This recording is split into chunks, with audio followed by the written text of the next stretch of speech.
Hey, everybody. Welcome again to the ShopNotes Podcast. I'm Phil with Logan and John today. On today's episode, number 214, we're going to talk about shop heat. It's finally cold enough outside that it's actually about the same temperature as the ice maker here in the studio. We'll also discuss some woodworking rituals, as well as address a few listener comments. This episode of the ShopNotes Podcast is brought to you by Grizzly Industrial, purveyors of fine woodworking machinery since 1983. Buy direct and save at grizzly.com. All right. Had a little break last week on the podcast. Go through and that episode was featured the meat Rolodex. Yeah. If you'll remember. I haven't looked at the comments yet, but I'm sure they're just great. Yeah. Michael Thompson says, I will definitely be an angel investor in your meat Rolodex company. I'll also be putting in an application to be a meat quality inspector. Puppy Doc says, did I hear an order for the next Wisconsin cheese delivery to be in the form of a Rolodex? Mm-hmm. And I believe that if you're going to expand from the meat Rolodex, the cheese Rolodex is very close to, that's a very close number 2. Mm-hmm. Jersey Corn Boy has an extensive comment. Just happened to be out in Virginia for a seminar, and I was in a hotel listening to this podcast. Logan mentioned Alexander Brothers. And Shay, maybe one guy's name. So I said on my ride back to the Northeast, I will stop in there. It was Veterans Day, and I'm a vet, and I believe I heard Logan say that new customers stopping in there, if his name was mentioned from ShopNotes, they would get a discount. I stopped and said I heard a lot about you on the recent ShopNotes podcast with Logan, and he said to stop in for a discount. He looked at me, smiled, and said, if Logan writes the check, you can have the discount. How do I contact Logan to get reimbursed for the purchases I made there? Mm-hmm. Also, as I mentioned, I'm a vet, geriatric, AARP, looking like I need a discount. He's getting all the discounts. Yeah. He said, can you believe they said no discounts here? And they even charged me for 1 hour parking in their driveway. Okay, none of that's true, except the fact that I found some nice figured maple boards and spent a few hundred that day, thanks to ShopNotes for giving them some marketing. Yeah. Like he has some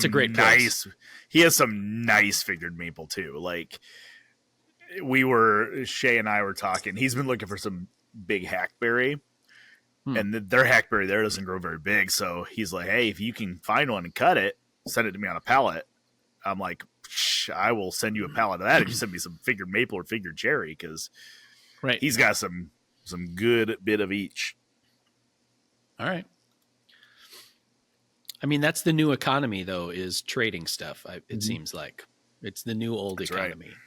Yep. Back to our roots. It's how you combat the dark web. Yeah. Yeah. Just wait till we start like trading our kids off to future spouses for like 3 goats. Mm-hmm. It's going to be great. Yeah. I can use some goats.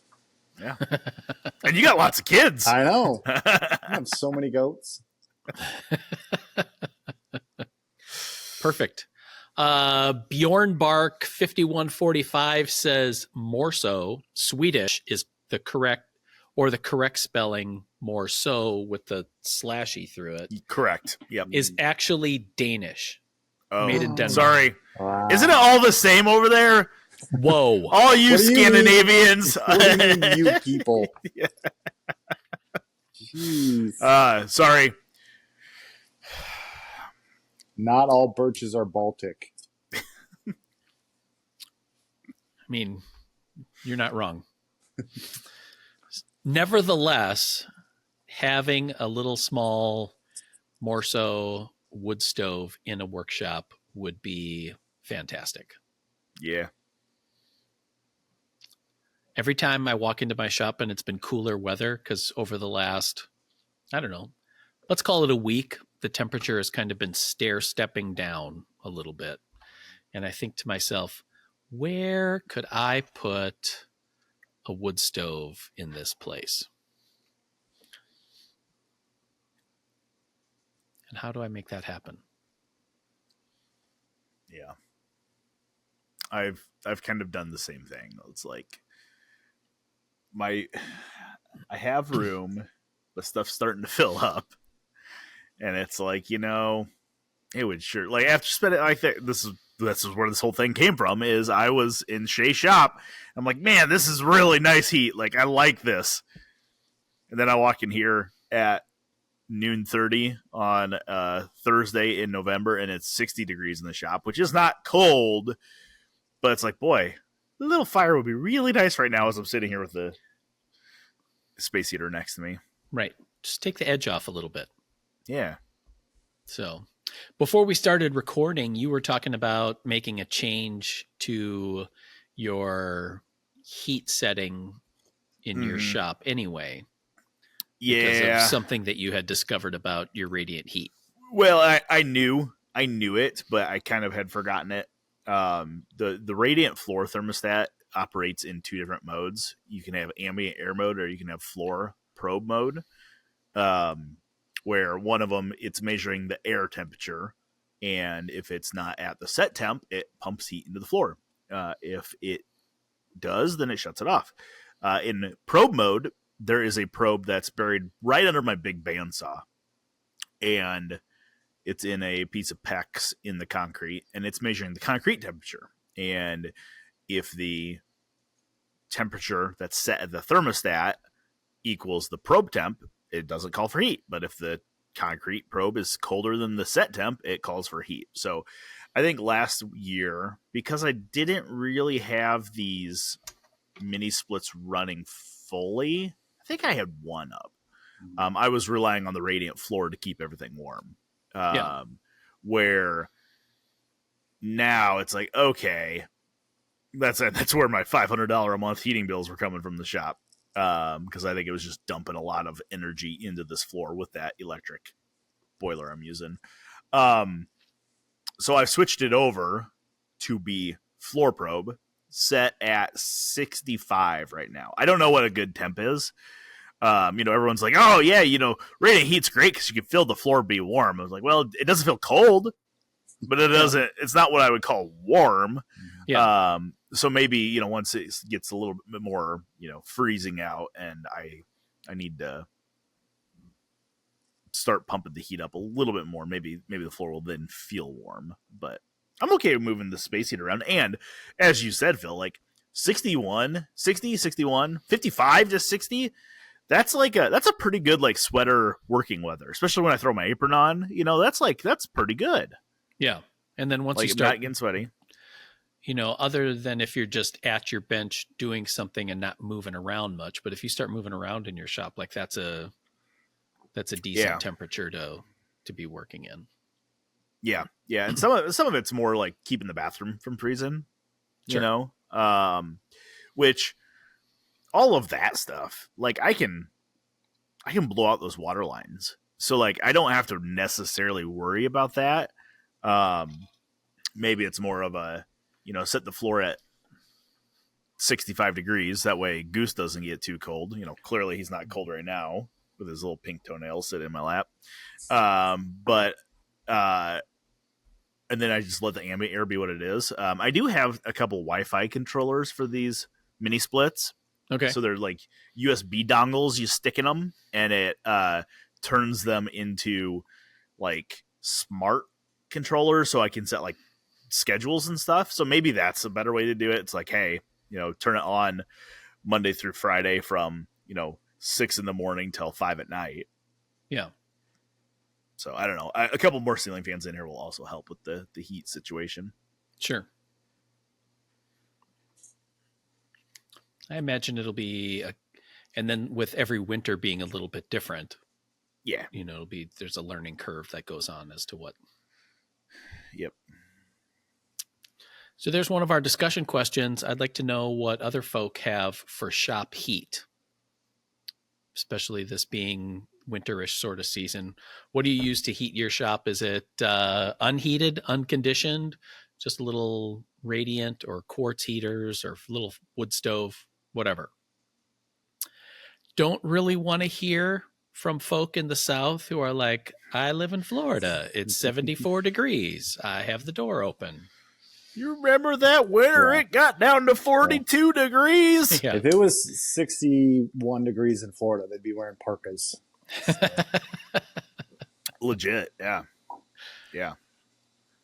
But So anyway, put that in the comment section on our YouTube channel. Send it as an email. As always, woodsmith@woodsmith.com. Let me know what you think. So, another thing that you had mentioned earlier today, Logan, was what was the comment? You'll never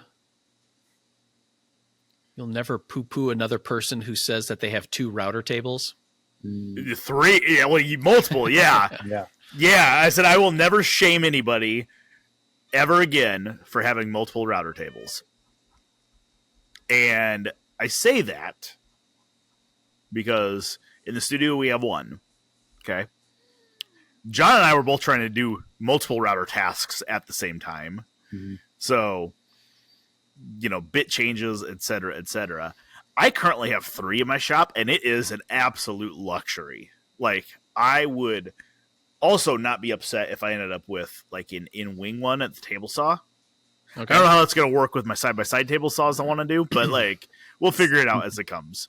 Right. But, like, yeah, I have the big woodpeckers. I have a small benchtop woodpeckers that I freaking love. And then I have the new Harvey, it's not new, but new to me, Harvey Shaper, which has a router collet in it. It's a slower one. It's a maximum speed of 1,000 or 11,000 RPM, so it's slower. Yeah. But not the end of the world. And just like not having to switch stuff back and forth. Mm-hmm. Now, I fully am aware of the fact that we are doing woodworking because we are in some sense that's our job. Right. So like we got to get stuff done. So like if I was in my shop after hours, after my day job, and I was just building projects at my own pace, not necessary to have multiple router tables. But if somebody is, doing this for a living or at a higher level to where they are producing stuff to sell, man, I don't know that you could beat efficiencies of adding multiple router tables. Like, I don't think I don't think there's any other machine you could double up that would beat the efficiency of adding another router table.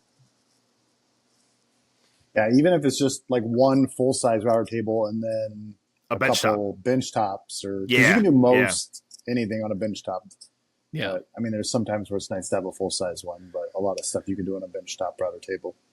I was going to say we have a couple of bench tops here. I don't know that we have routers in them. I think we should maybe. I don't think we do. Set that up with a couple of them. Well, see the thing that I love about this woodpeckers ones, and people can hate woodpecker stuff all they want. I love it. I'm a convert. I used to not care for it because I thought it was overpriced till I understood like what they do behind the scenes. So now I get it.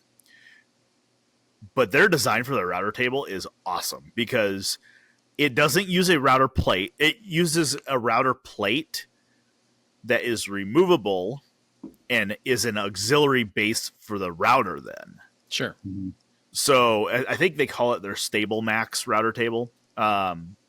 But I was always under the impression my grandpa gave me a bunch of woodworking tools he had when I was younger. I was in high school, middle school, high school. He gave me a bunch of them. One of them was a small, like one of those, like not extruded, but like cast aluminum Craftsman router tables. Oh yeah, yeah. And I think the bigger issue with that thing was the fence. It was not necessarily the router table. Right. But I always thought like small little router tables were like, okay, like cute, like you're a DIYer, right? Mm-hmm. Like that's what I always thought. But like those stupid little things are freaking handy, man. Like the Stable Max, the Woodpeckers one, it folds up, so right now it's stored underneath my big router table. Okay. But like Craig makes one, Grizzly makes one. The next issue of Pop Wood, we have a review that covers like 12 of these things. Okay. The small router tables.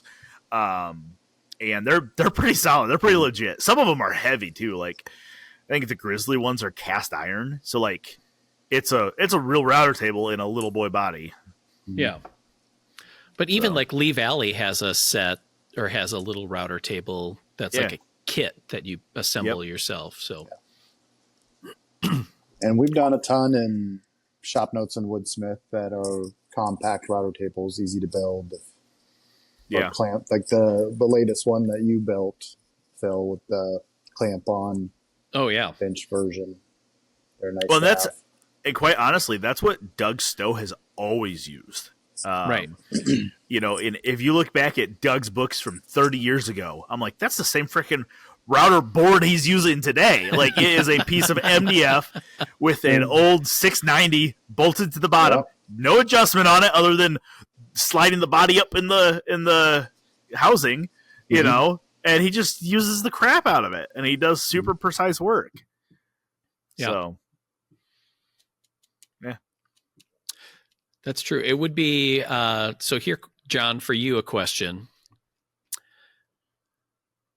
Since you do a lot of work and you actually have 2 workshops here, you have the studio set that you're doing props in and the main shop.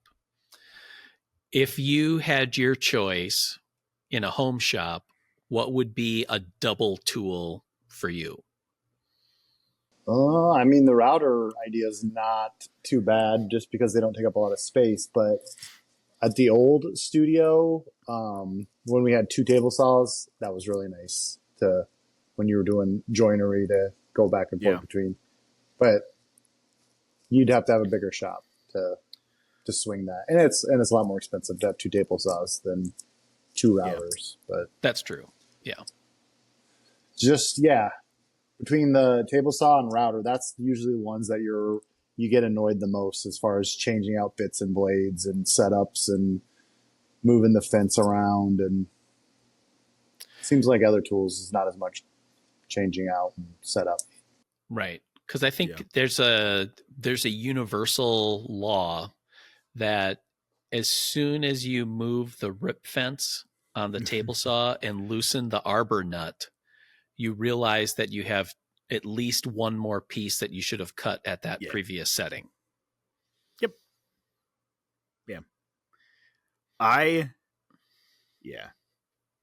think the bandsaws also, we've had multiple bandsaws in the shop for a long time. Smaller one with a smaller blade, bigger one with a bigger blade. I do really enjoy having that as well.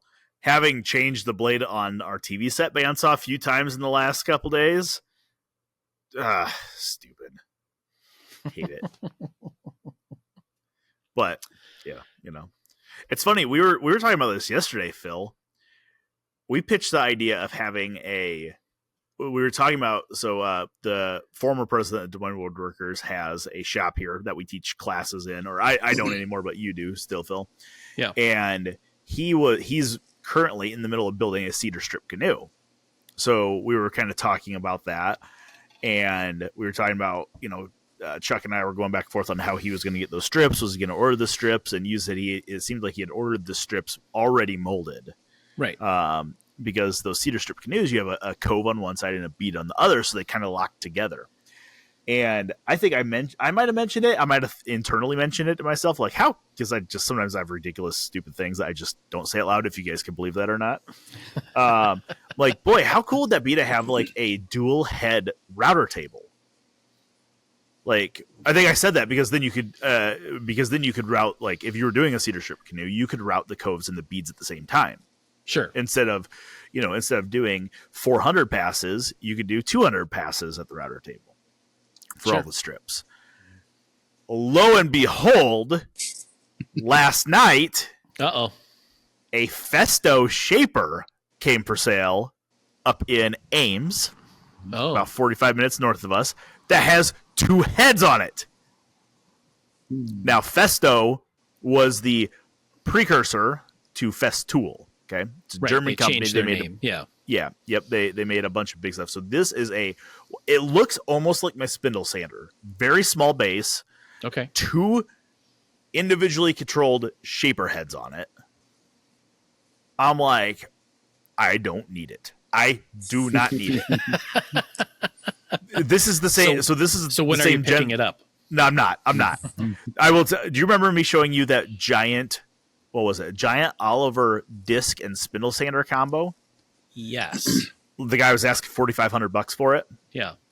It's the same gentleman. Oh, so okay. like, I think he's downsizing a bunch of stuff. So Okay. I'm kind of like, he's asking fair prices for it all. He's not asking like the Logan has to have it price. Right. He's asking like fair market price. So like, I'm not buying it. I do not need it. I will never buy it. But I'm like, man, is this the universe like smacking me in the face with a, like, you need to buy this thing so you can make one-seater strip canoe and then never use it again? Probably. Right. Although you could do flooring off of it too. So, Right.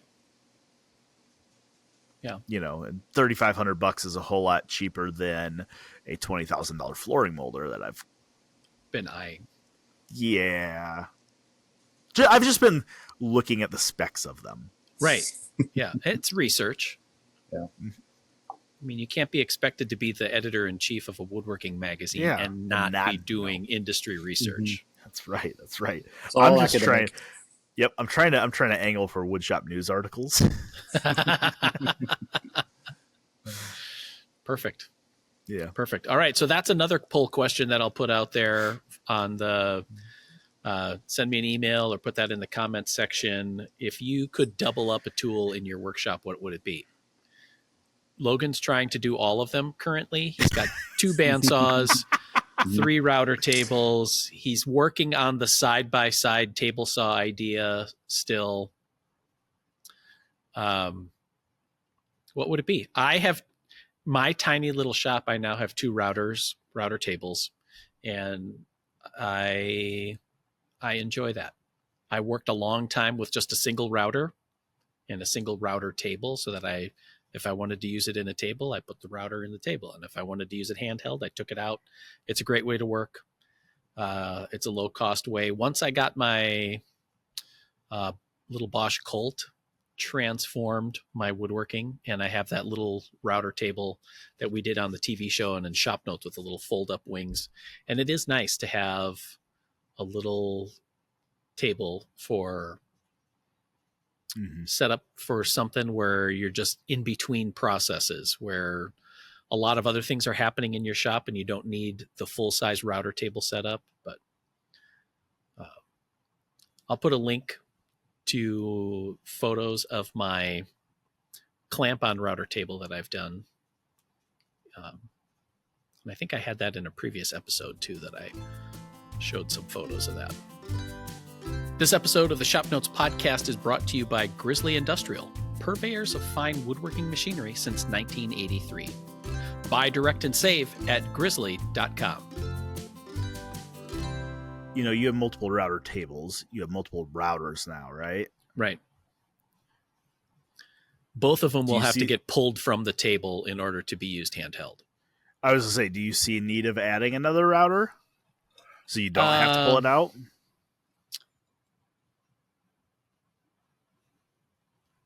I mean, I used to be the kind of person that would say I didn't really ever want a second router table.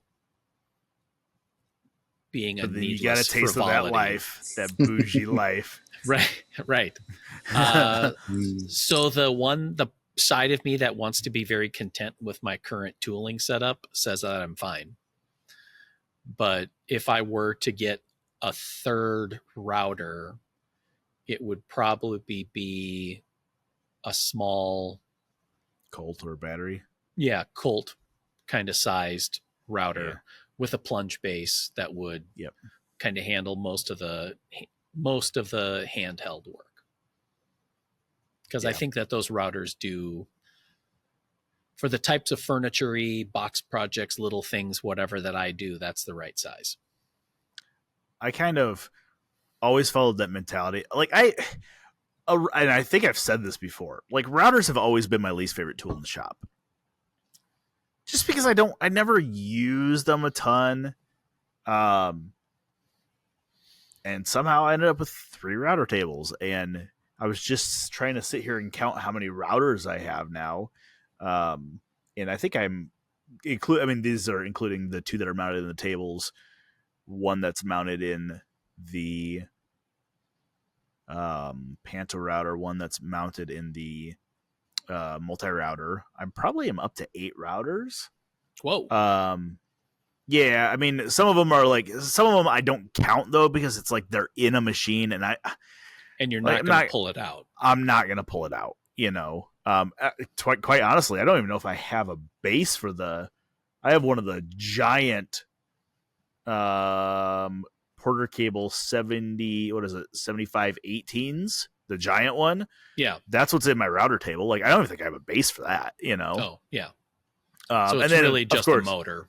Yeah. And of course, you know, I'm counting the giant medieval one I got from Norman that is, you know, for 72 pounds. Right. It has more an of a eye bolt to hang Smithsonian it from the ceiling. Yeah. Yeah. More of a Smithsonian exhibit than a Yeah, functional router. But I do have, like, you know, the one that I keep in the Stable Max table is the Milwaukee version of the Colt. Okay. And it's battery powered. And I freaking love it. Like, the more and more I use the battery powered routers, I'm like, oh, these are nice. Like, I don't got to worry about that tail getting whipped up in the bit, or, you know what I mean? Like, don't have to wrangle a cord. Just got to make sure I have battery available. That's the only thing I have to do. Sure. So I don't know if Bosch has any battery powered routers yet, at least not the small ones. Yeah, I don't think so. Because that would be cool, like a battery powered Colt. Yeah, I could see that. All right, that's the topic. Let me know. Speaking of bandsaws, you got your big one. Big one's back. Again. It's back. Yep. I epoxied the tires on. I kind of went down a rabbit hole. I didn't mean to, but like I epoxied the tires on, and then you have to crown the tires. So I crowned them. I think technically they're machined with a crown in them, but I still crowned them a little bit. And then I noticed that I was getting quite a bit of vibration on the saw as it was running. And it's a heavy saw. I mean, it's almost 2,000 pounds. It's heavy. And I noticed as I was adjusting the blade tension, so the blade tension moves the entire top wheel up and down, that it was very, very, very sticky. And I knew that there was a lot of Cosmoline protective film on it still. And that stuff has like a dried molasses consistency. It's very sticky. So I pulled off the wheel. I pulled off that assembly. And then I started feeling the bearings. And then I'm like, okay, these bearings feel like there might be a hiccup in one area. They were oil bath bearings. So the top hub of the top wheel, so the hub of the top wheel, rode in a like grease/oil bath, and just messy. And I was like, you know what? I'm going to go get some sealed bearings. So I popped the old bearings out. I bought new sealed bearings of the same size, put those in so it doesn't need oil anymore on the top, cleaned off all the Cosmoline, lubed everything up. She's running pretty well now. I still get a little bit of vibration, and I was telling you, Phil, that I keep saying this was a new on pallet because it was, for all intents and purposes, it was brand new on a pallet. But I think what had happened is I think this was a refurbished saw. So okay. I think this Crescent bandsaw may have been made prior to the military buying it, and Crescent got it back, refurbished it, added some stuff, and shipped it back off. I think one of the things they added was that top guard. I think they also added the blade guard that attaches to the bearings, because the way that that's set up, it's not real well engineered, because you lose 4 inches of vertical travel when you put that on there, because the blade guard slides up into the wheel case. Yeah. And the guard itself is too narrow for the blade and wheel to fit in between. So, So right now I don't have a blade guard on that right-hand side. I'm okay with that because I'm the only one using it. I'm not going to let students use it. And I want that resaw capacity. So, I got a new custom 222 inch resaw king on it. So carbide tipped resaw king. She's cutting pretty nice. I have to do a little bit of finagling to get the fence aligned, because I do want to compensate for drift a little bit, because my intent is that this is going to be a pretty good bandsaw, and right now it's pulling the board away from the fence a bit, so I got to do a little bit of finagling. And I also the cast iron fence that's on it is only maybe 2 inches tall as I'm looking at it from 20 feet away. I would maybe like to get a piece of like extruded aluminum that's fairly tall, maybe, not a 40-80, but maybe like a 40 480, so one that's 4 or 5 inches tall, to be able to have a little bit taller resaw fence. I might just build one out of plywood too. That'd be fine. So yeah, but yeah, she's running. It feels great. The next big task on that tool is to figure out how to get dust collection on it, because there is no dust collection, and it makes a lot of dust. Those wheels move really fast. There's a hole in the bottom case on the right hand side in the cast iron that was, I believe, for an optional foot brake. So this thing had an option to have hydraulic foot brakes. Think of like a bicycle rotor and brake. It was kind of like that. Okay. There's a hole there for it, but it was never installed on this machine. So I might see if I can hook some form of dust collection shroud up there, and maybe see if I can get one underneath the blade. Big, really good reason to have one 3D printed, or to buy a 3D printer so I could print one to fit underneath there. But I don't know. It's running. It's up and running. That's one machine off the to-do list. There's just 3 left, I guess, if you include the vertical mill. So okay. The next one that's up is to get this drill press put back to operational. Oh, right. Yeah. And I might slap it back together without painting it, just so I have a drill press for the foreseeable future. Yeah. I can see that. Yep. All right. Final segment that I want to talk about and ask listeners about is something that I've kind of observed third hand here around the shop, of folk with certain, let's call them woodworking rituals, in the sense of, in building a project or working in your shop, it's really easy to just look at items as a checklist, and you just kind of like, this is the next thing, this is the next thing, this is the next thing, blah, blah, blah. And they're all basically weighted equally. But there are some tasks that some folk have developed that I've seen where it's a little bit more of a ritual. And I'll give you an example. And this is something that I've seen in myself recently, because I enjoy using liquid hide glue for a lot of my projects. So in doing that, I get like a little glass of hot water. We have a water heater in like a drinking fountain that has hot water part of it, and a little cup. Put my hide glue in it, let it warm up so that it's more fluid, and then can use that on a project. And I don't know, it's almost like a little bit of like making tea before you do something, that it just kind of gets you set in the mind frame of assembly. So you have this little steaming cup of water and a smaller cup with the glue in it. Tastes terrible though. Tastes terrible, even though it looks like caramel sauce. And then a brush, and start putting it on your glue or on your project, and turns assembly into something that's a little bit more peaceful, at least in my view. So I was curious if either of you two had similar sorts of things.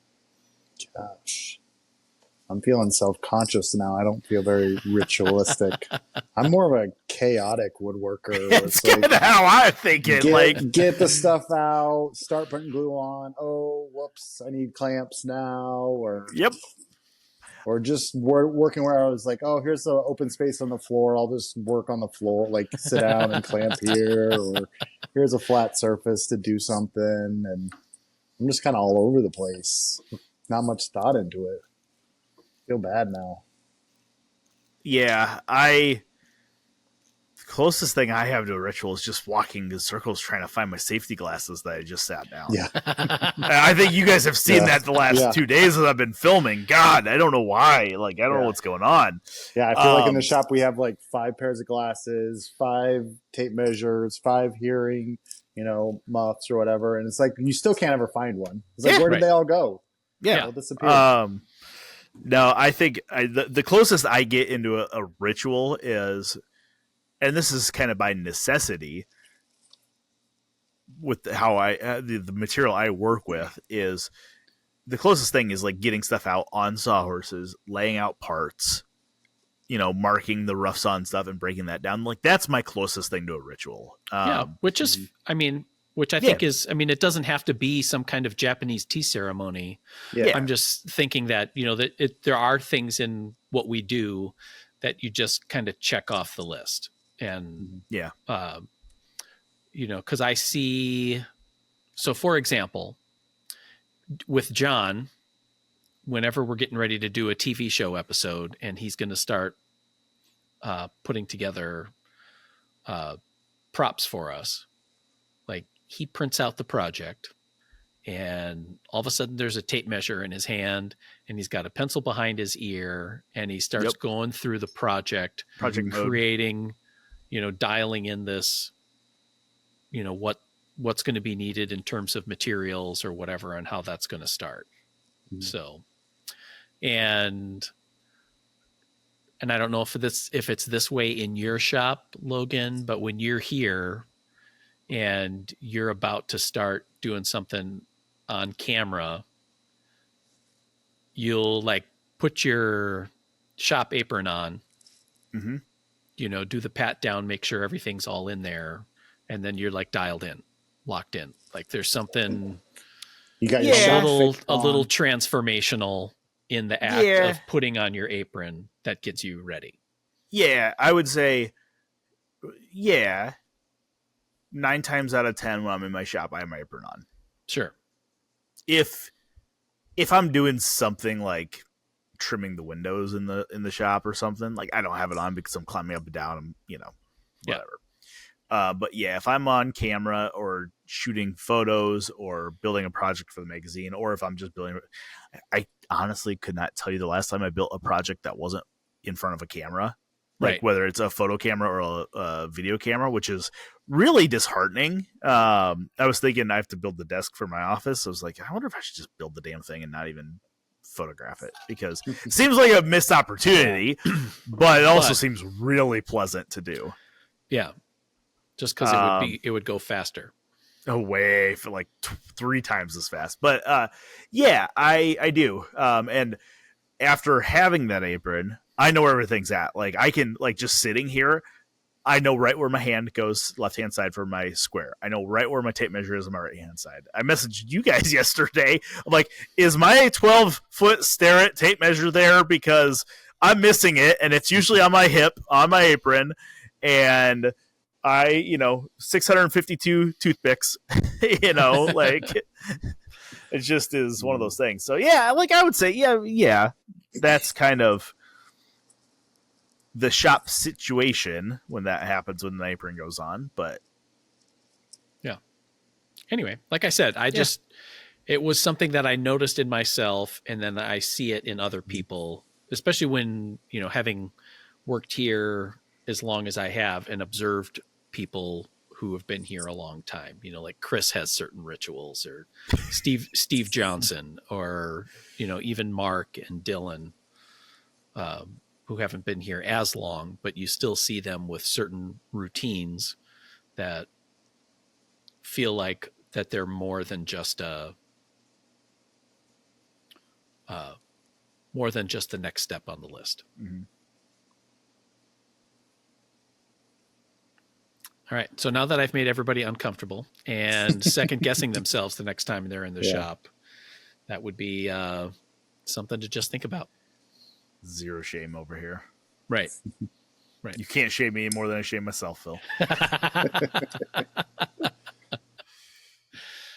Perfect.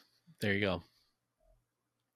All right. Just to wrap things up, earlier this week, I finished filming on an e-learning course that will be coming out just in the next couple of weeks. It's on power tool joinery.